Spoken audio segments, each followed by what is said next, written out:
in most countries, in most sensible places around the world, landlords don't have a complete free rein to work out what they can extract from tenants without physically killing them. In most places around the world, there's some sort of cap or break or regulation that governs the way in which rental markets work. And of course, historically, that was the case here too, but it was completely destroyed in the late 80s and early 90s. So we're quite unusual in not having any form of rent regulation. And one of the things that lots of us are campaigning for is to restore it, with the hope that that would restore ourselves to something like a pre-crisis state of affairs. Because this landmark policy is going to be introduced in Scotland. Yes. But the accepted wisdom of that down here is that actually drives up prices.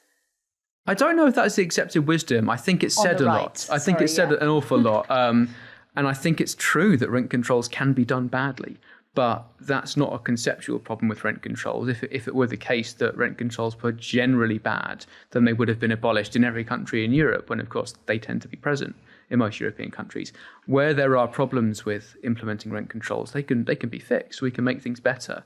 But the idea that a particular policy is leading to problems and therefore we just need to let the free market run rampant in Scottish housing is bizarre to me. Oh, Nick, rent controls. Sounds like this video, Nick, was probably done before Scotland brought in the rent controls, which absolutely destroyed the Scottish rental market. Why? In Scotland, they said there's a rental cap on rents. You can't increase your rents for your current tenants, but if you've got a new property and you bring it into the market, you can set the rent any price you like.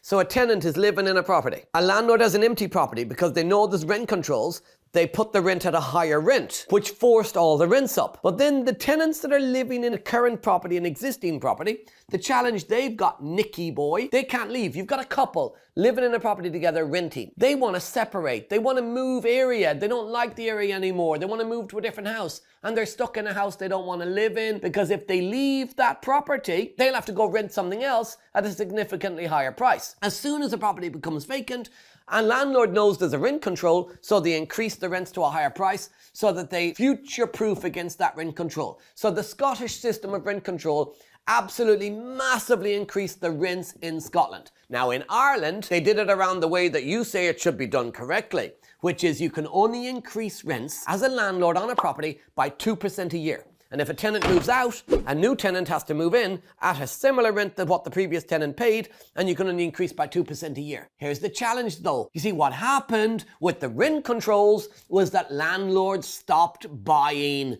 Landlords decided there was no point buying because interest rates went up and rents couldn't go up to match, so there was no landlords. So now there's over 100+ people showing up to try and view a single property. And it's caused a major housing shortage because the population is going up and going up and going up. And the landlords are leaving and leaving and leaving, meaning there's less and less stock available and more people looking for them. And the government are not providing homes. You see, Nick, did you think about this? If you bring in rent controls and the population is rising and landlords decide to leave the market, who's going to provide the houses for them? Nick, are you going to provide the houses? Or do you think that they're just going to magic up housing stock? Because I think what you think is that, well, if landlords leave the market, that means first-time buyers are going to buy the houses and it's going to solve the housing crisis. But that's not how it works, because the government actually want higher prices because of their capital gains tax, their inheritance tax,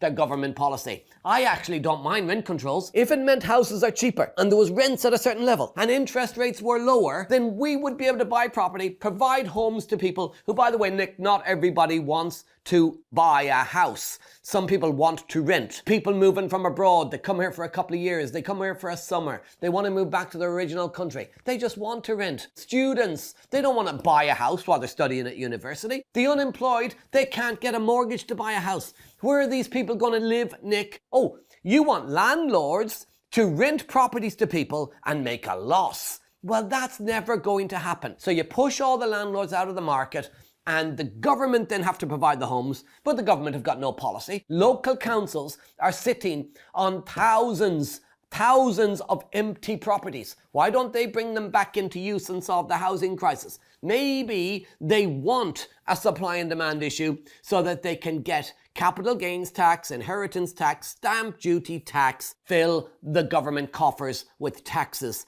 Nick, I think you're looking in the wrong area to solve the problem. Rent controls have been proven to have created an even bigger problem. This guy's a numpty.